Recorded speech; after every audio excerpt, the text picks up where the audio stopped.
Today we're going to taste through some white wines and red wines that are either produced, owned, or blended by some of the top professional golfers in the world. See if these guys are as good in the winery as they are on the golf course. It's really pretty. This is really crisp, refreshing white wine. It's a respectable showing. I think that the drive was kind of short, so the nose had me thrown off a bit. Not as buttery as I thought it was going to be. It's really tasty. This wine kind of delivers what most people want when they just ask for a Chardonnay and get something that's tasty.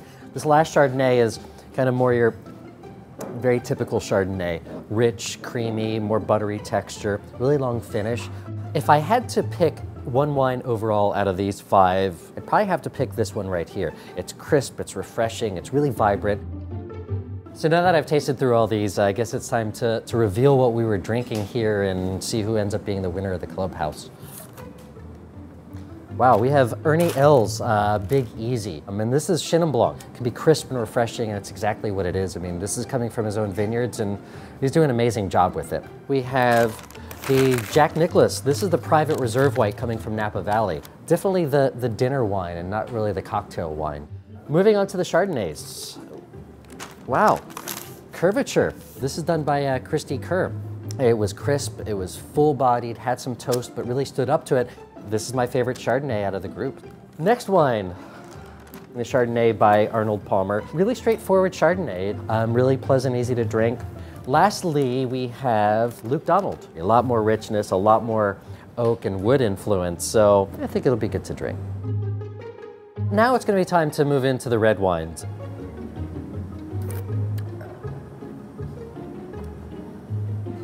Well, easy drinking, really pretty fruit, but it still has a lot of elegance and refinement. This is a really straightforward style of Cabernet that I think is one that everybody will just go into the store, grab it off the shelf because they want to pick up a great Cabernet. Really not a lot to offer. Wines, just like golfers, have off years, and they tend to be pretty consistent when they're off. Well, the palate has a lot of richness. It's got a lot of youth to it, a lot of structure. This is what I was hoping this one would be. Had that spice, had the aromatics of earth and thyme. The last one, this to me screams New World Cabernet. Got a lot of ripeness on the nose. Overall, my favorite out of the bunch would probably be this guy here. It's time for the reveal.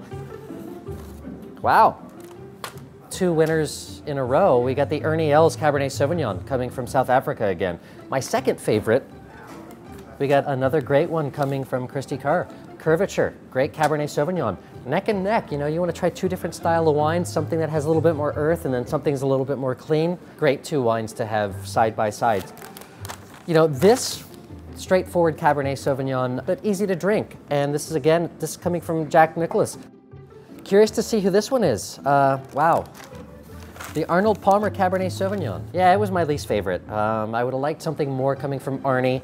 Last, but definitely not least, it's Butch Harmon. It's great, decent. I would pull the cork on this and drink it any day. This here we have the Major Championship Series, and this is coming from the Western Cape of South Africa. This is done by Gary Player, so this is definitely more of a special occasion wine. It's got some age, got a lot of different characteristics than any of the more fruit-forward style of wines. This is the Greg Norman Estate Shiraz. Greg Norman does a great job. Both great bastions in the history of golf, and I think they both got game still. The 2 wines that won were Ernie L's. We had a Chenin Blanc first, and then we had his Cabernet Sauvignon. The thing that stands out, and I think what makes these wines both the winner, was Ernie owns his own property. He owns his own vineyards, has his own winery, and he even has a restaurant on his property. So when you have control of everything from vineyard to bottle, it shows in the bottle. I'm glad that Ernie's doing his own thing from start to finish, and he didn't have too much influence. I'm glad he won.